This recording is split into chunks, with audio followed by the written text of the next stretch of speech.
Recording option చూపించింది. Okay, అంటే wire recording అయినట్టు. ఓకే, వాక్యంలోనికి వెళ్దామండి. ప్రార్థన చేసుకుందాం. పరలోకమందు ఆసీనుడైన మా కన్న తండ్రి, ఈ భూమి మీద ఇలా బ్రతుకుతున్నామంటే అది కేవలం మీ కృప. సర్వాన్ని మా కోసం అనుగ్రహించి తండ్రి, మీ కృపలో మీ దయలో మమ్మల్ని అందరూ పెంచినందుకు వందనాలు, స్తుతులు, స్తోత్రాలు చెల్లించుకుంటున్నాం. ప్రతిదినము మీ లేఖనాల్లో ఉన్న జ్ఞానపు సంగతులను మేము తెలుసుకొని వాటి ప్రకారం నడవాలన్న మీ ఆలోచన మేము ఎరిగి ఆ ప్రకారం నడిచే సహాయం మా అందరికీ అనుగ్రహించమని ప్రభువును రక్షకుడైన యేసుక్రీస్తు నామములో అడిగి వేడుకుంటున్నాం తండ్రి, ఆమేన్.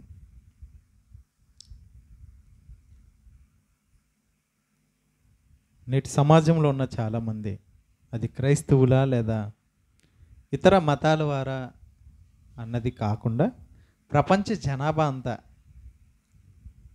వారు దేవుని యొద్దకు వెళ్ళి వారికి ఏమి కావాలో అడగడమే పూజ లేదా ప్రార్థన అని అంటారు. ఈ ప్రార్థన గురించి మనం ఆలోచించగలిగితే మనం చేసే ప్రార్థన దేవుడు వింటున్నాడా అనే ఆలోచన మనుషులుగా మనం ఎప్పుడు చెయ్యం. మనం చేసే ప్రార్థన దేవుడు వింటున్నాడా? అసలు దేవుడు వినడానికి ఇష్టపడుతున్నాడా? దేవుడు విని దానికి సమాధానం ఇచ్చే పరిస్థితిలో ఉన్నాడా, లేదా సమాధానం ఇవ్వాలనుకుంటున్నాడా అని మనుషులుగా బ్రతుకుతున్న ఎవరు దేవునికి ప్రార్థన చేసేటప్పుడు ఆలోచించరు. అసలు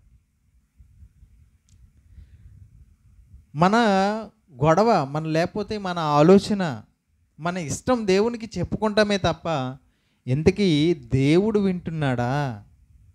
దేవుడు వినాలంటే ఏం చేయాలి? దేవుడు వింటాడో వినడో క్రైస్తవులుగా కానీ సమాజంలో ఉన్నవారు కానీ దేవునికి ప్రార్థన చేస్తున్నప్పుడు దేవుడి యొక్క ఉద్దేశంలో మనుషులు ప్రార్థనను ఎలా చూస్తున్నాడో ఒకసారి మనం చూద్దాం. యెషయా గ్రంథం ఒకసారి చూడండి. యెషయా గ్రంథం మొదటి అధ్యాయం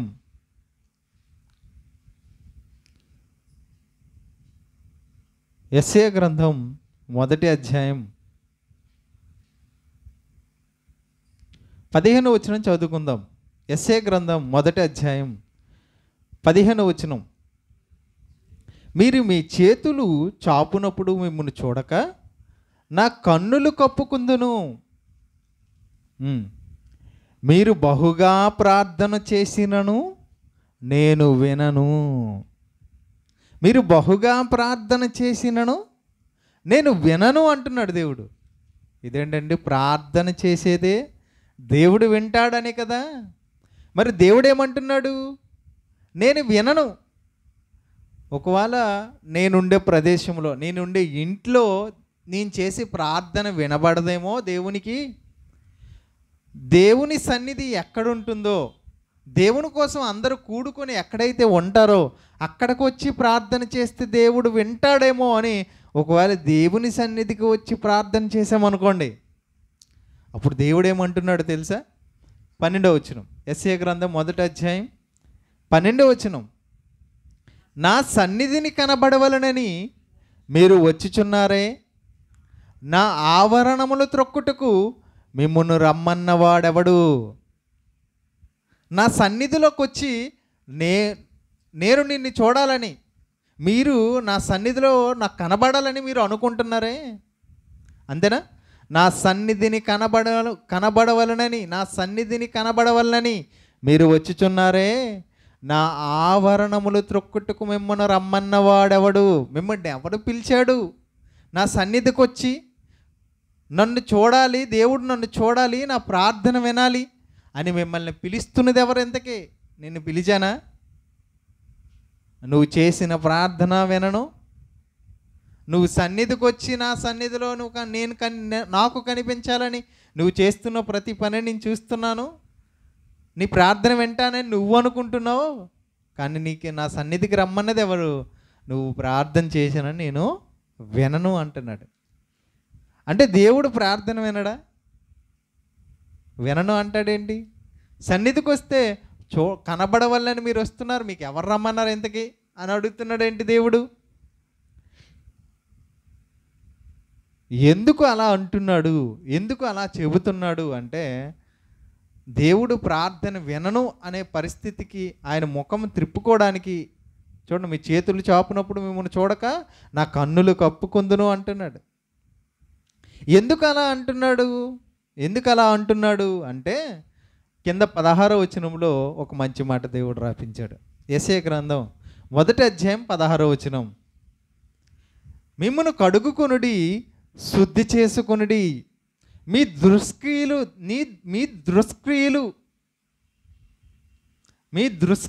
దుష్క్రియలు నాకు కనబడకుండా వాటిని తొలగింపుడి, కీడు చేయుట మానుడి, మేలు చేయ నేర్చుకొనుడి.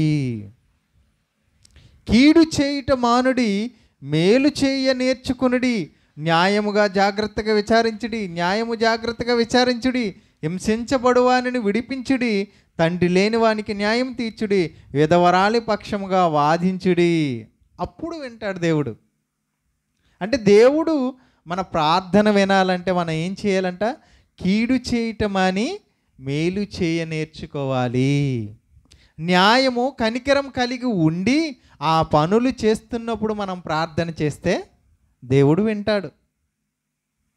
ఒకవేళ అవి జరిగించకుండా, చెడుతనాన్ని పక్కన పెట్టకుండా, దుష్క్రియలను పక్కన పెట్టకుండా, మనం ఎన్ని సన్నిధానానికి వెళ్ళినా, ఎక్కడికి వెళ్ళి ప్రార్థన చేసినా, ఏ మందిరానికి దేవుని సన్నిధికి వెళ్ళి నేను ప్రార్థన చేస్తున్నాను అన్నా దేవుడు ఏం చేయడు? వినడు. మరి ఎలా ఉంటే వింటాడు? మేలు చేసేటప్పుడు, చెడుతనాన్ని విడిచిపెట్టి దేవుని ఎదుట క్షమాపణ వేడుకుంటూ ప్రార్థన చేస్తే అప్పుడు దేవుడు వింటాడు. అర్థమవుతుందా? బైబిల్ గ్రంథంలో ఒక ఆయన ఇలాగే ప్రార్థన చేస్తున్నాడు. ఎలా ఆయన ప్రార్థన అంగీకారం అయ్యిందో అవ్వలేదో ఒకసారి చూద్దాం. చూడండి, లోక సువార్త ప్రార్థన ఎలా చేస్తున్నాడు ఒకసారి చూడండి. లోక సువార్త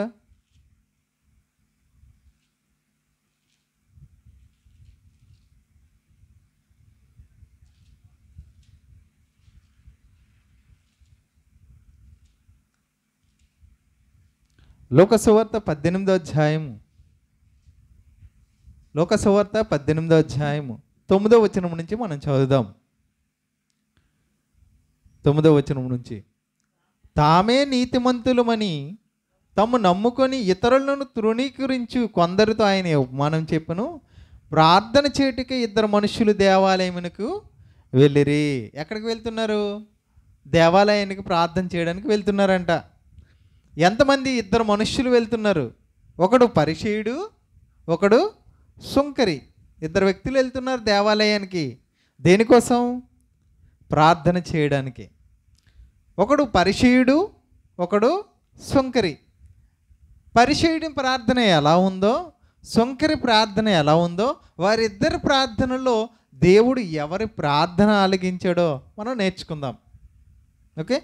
పరిసయ్యుడు 11వ వచనం, పరిసయ్యుడు నిలవబడి, దేవా, నేను చోరులను, అన్యాయస్తులను, వ్యభిచారులనైన ఇతర మనుష్యుల వలనైనను. ఏం చెప్తున్నాడు?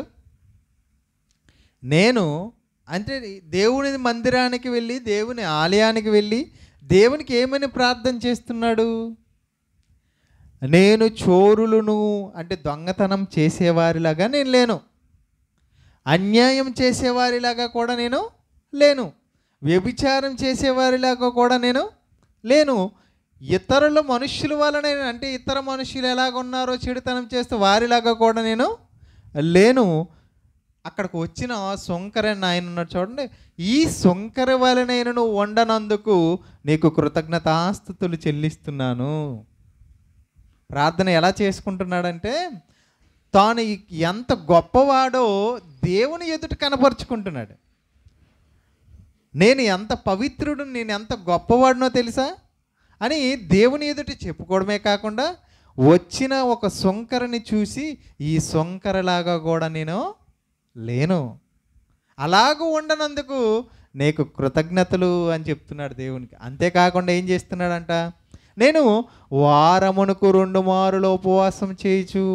వారానికి 2 మార్లు ఏం చేస్తానంట అంటే 2 మారులు ఉపవాసం చేసేదాన్ని ఎవరికి చెప్పుకుంటున్నాడు, దేవునికి చెప్పుకుంటున్నాడంట.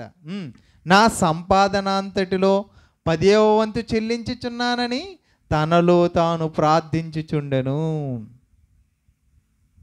ఏం చేస్తున్నాడంట, నేను సంపాదించే సంపాదన నీకు ఎంత ఇస్తున్నాను, నేను 10వ వంతు దశంభాగం నీకు ఇస్తున్నాను దేవా అని తన మనసులో ప్రార్థన చేసుకుంటున్నాడంట. తనలో తాను ప్రార్థించుచుండెను. ఇది ఒకరి ప్రార్థన. పరిసయ్యుడు అనే ప్రార్థన, వ్యక్తి ప్రార్థన. ఇప్పుడు అక్కడికి ఇంకొక ఆయన వచ్చాడు కదా, ఆయన ఎవరు, సొంకరి. ఆయన ఎలా ప్రార్థన చేస్తున్నాడో కూడా మనం చూద్దాం. అయితే సొంకరి దూరముగా నిలుచుండి ఆకాశము వైపు కన్నులెత్తుటకైను ధైర్యము చాలక రొమ్ము కొట్టుకొనిచు. ఆకాశం వైపు ఎందుకు కన్నులెత్తడం లేదు, ఆకాశం పైన దేవుడున్నాడు. దేవా, నీ వైపు నా కన్నులెత్తే యోగ్యత కూడా నాకు లేదు. ఆకాశం వైపు కన్నులెత్తుటకైన నువ్వు ధైర్యం చాలక రొమ్ము కొట్టుకొనిచు, దేవా పాపినైన నన్ను కరుణించిమని పలికాను. నేను పాపినయ్యా, నాలో ఏ అర్హత లేదు, కనీసం నీ వైపు కన్నులెత్తి చూసి ప్రార్థన కూడా చేయలేని పరిస్థితిలో నేను అంత పాపిగా ఉన్నాను. నన్ను కరుణించయ్యా, నన్ను నీ కుమారునిగా స్వీకరించు, నా ప్రార్థన ఆలకించు అని ఎవరు చేస్తున్నారు? అప్పుడు యేసు అడుగుతున్నాడు, అతనికంటే ఇతడు నీతిమంతుడిగా తీర్చబడి తన ఇంటికి వెళ్ళినని మీతో చెప్పుచున్నాను. యేసు చెబుతున్నాడు ఏమని, వారిద్దరిలో నీతిమంతుడిగా ఎవరు తీర్చబడ్డాడంట, ఎవరైతే తన్ను తాను తగ్గించుకొని దేవునికి లోబడి దేవునిని హెచ్చించి తన్ను తాను తగ్గించుకొని తన పాపాన్ని ఒప్పుకున్నాడో ఆయన ప్రార్థన దేవుడు అంగీకరించాడు. అంటే పాపాన్ని విడిచిపెట్టాడు, క్షమాపణ పొందుకొని నీతిమంతుడిగా వెళ్ళాడు. కానీ ఇంకొక ఆయన కూడా వచ్చాడు. ఆయన ఏమని చెప్పుకుంటున్నాడు, తన గొప్పతనం దేవుని ఎదుట చెప్పుకొని ఇతరులను తృణీకరిస్తున్నాడు ఆయన.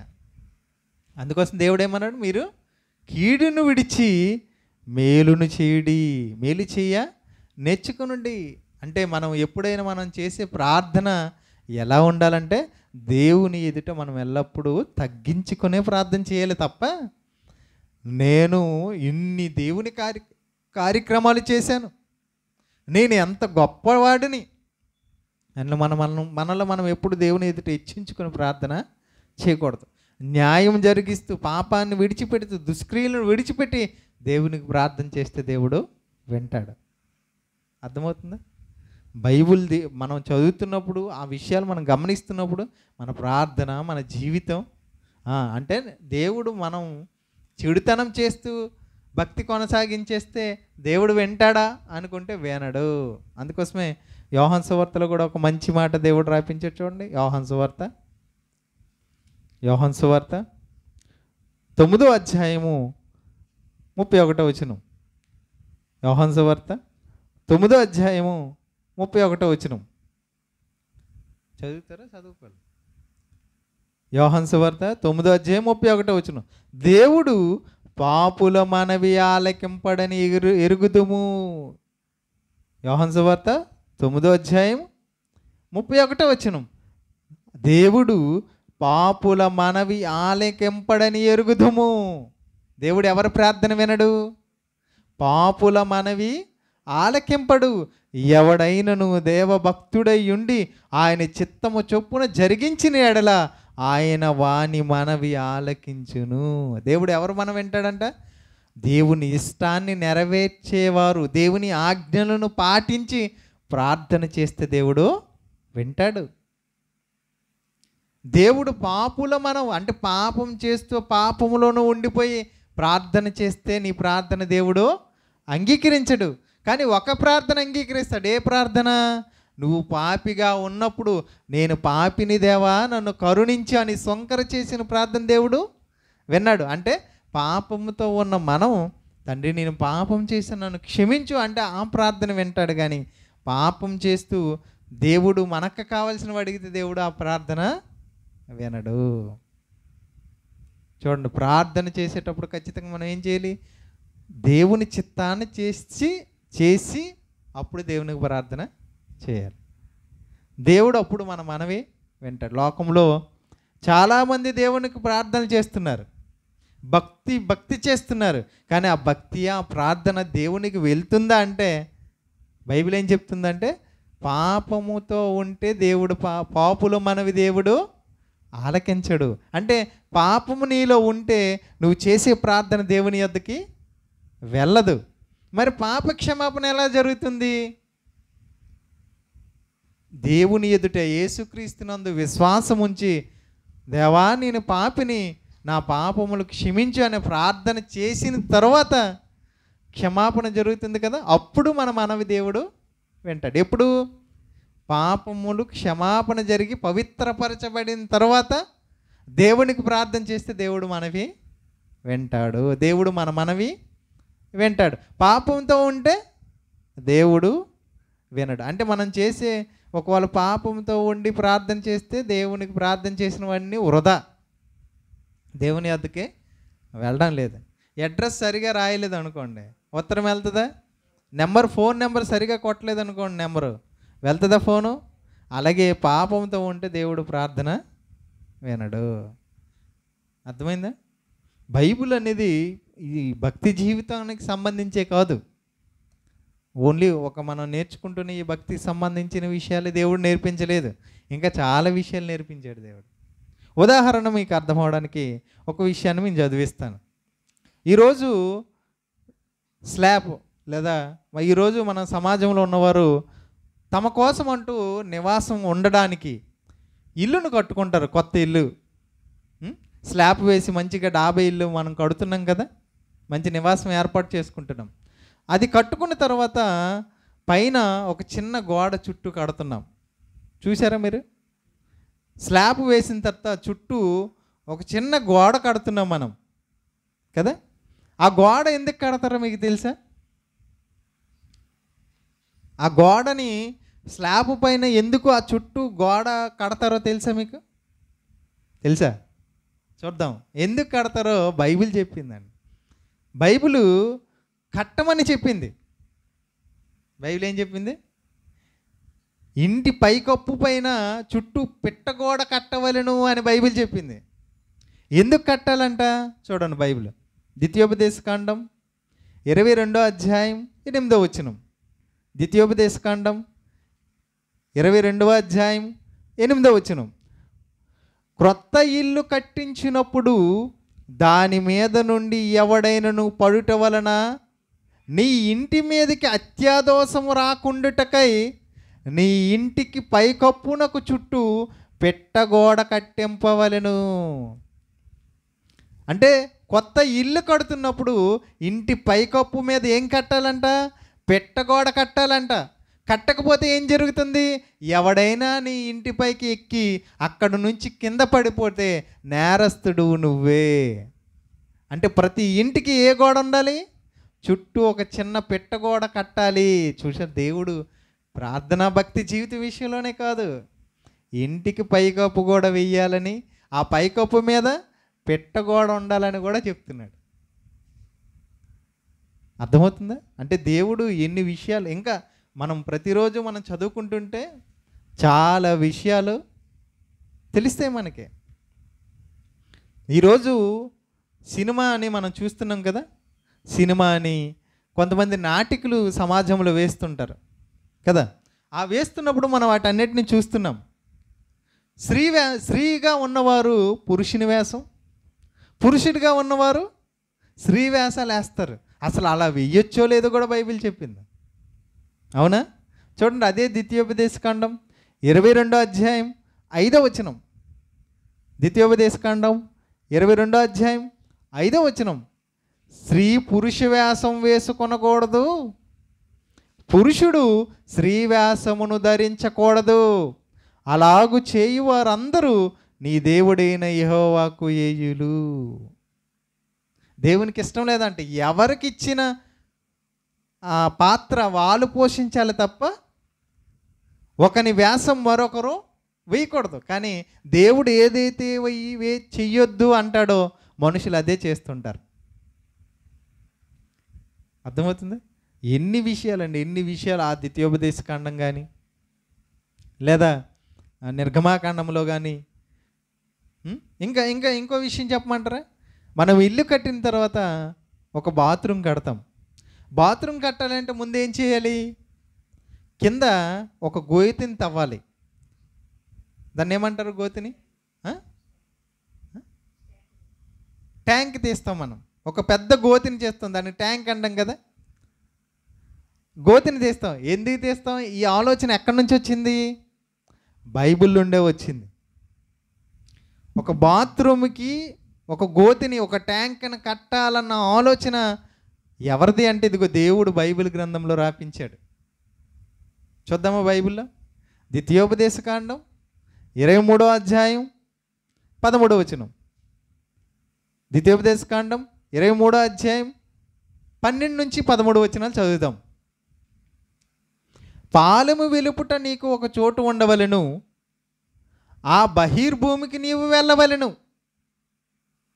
తర్వాత మరియు నీ ఆయుధములు కాక గసిక ఒకటి నీ యొద్ద ఉండవలెను, నీవు బహిర్భూమికి వెళ్ళినప్పుడు దానితో త్రవ్వి వెనుకకు తిరిగి నీ మలమును కప్పివేయవలెను. నువ్వు బహిర్భూమికి అంటే నీ మల విసర్జన చేసేటప్పుడు నువ్వు ఊరు బయటికి వెళ్ళాలి. వెళ్ళి గోతిని తవ్వాలి, గసిక తీసుకువెళ్ళు. అంటే త్రవ్వడానికి వీలు పడే ఒక ఆయుధాన్ని తీసుకెళ్ళి త్రవ్వి అందులో నువ్వు మల విసర్జన చేసి దాన్ని ఏం చేయాలి? మట్టితో కప్పేయాలి.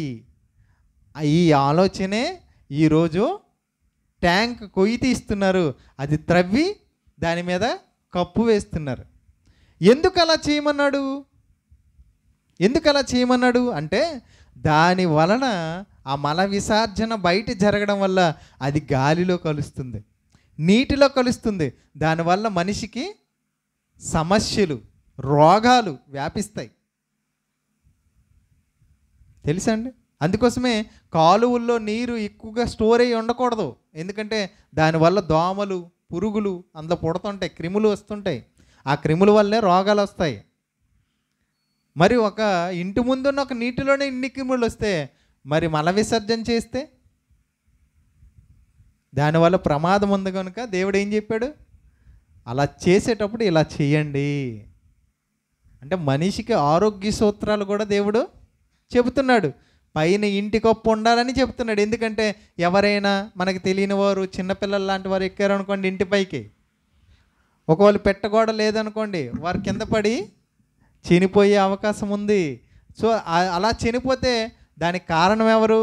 మనమే. అంటే ఇంటికి పైకప్పు మీద పెట్టగోడ ఖచ్చితంగా కట్టుకోవాలి. కట్టలేదంటే ఎవరైనా పడి చనిపోయినా, దెబ్బలు తగిలిన దానికి కారణం మనమే అవుతాం. చూడండి ఎంత ఖచ్చితంగా దేవుడు పాత నిబంధన గ్రంథంలో ఇటువంటివి ఎన్నో విషయాలు దేవుడు రాపించాడు. మనం ప్రతిరోజు ఇలాగ చదువుతున్నప్పుడు ఇలాగ మనం దాన్ని అన్నిటిని మనం నేర్చుకుందాం, ఒకటి తర్వాత ఒకటే. ఓకేనండి? ప్రార్థన చేసుకుందాం. ప్రార్థన దేవుడు ఎవరి ప్రార్థన వింటాడు? పాప క్షమాపణ పొందిన వాని ప్రార్థన వింటాడు. తన్ను తాను తగ్గించుకొని దేవునికి విధేయత చూపిన వాడైతే, కీడును విడిచిపెట్టి మేలు చెయ్య నేర్చుకున్నవాడైతే, దుష్క్రియలను పక్కన పెట్టి నీతి క్రియలు జరిగించిన వారిని ప్రార్థన వైపు దేవుని మనసు ఉంటుంది. అలా కాకుండా ఎలాగైనా ఉండి దేవునికి వచ్చి ప్రార్థన చేసేస్తే దేవుడు వినేస్తాడు అనుకుంటే దేవుడు వినడు. ఓకేనా? ప్రార్థన. పరలోకమందు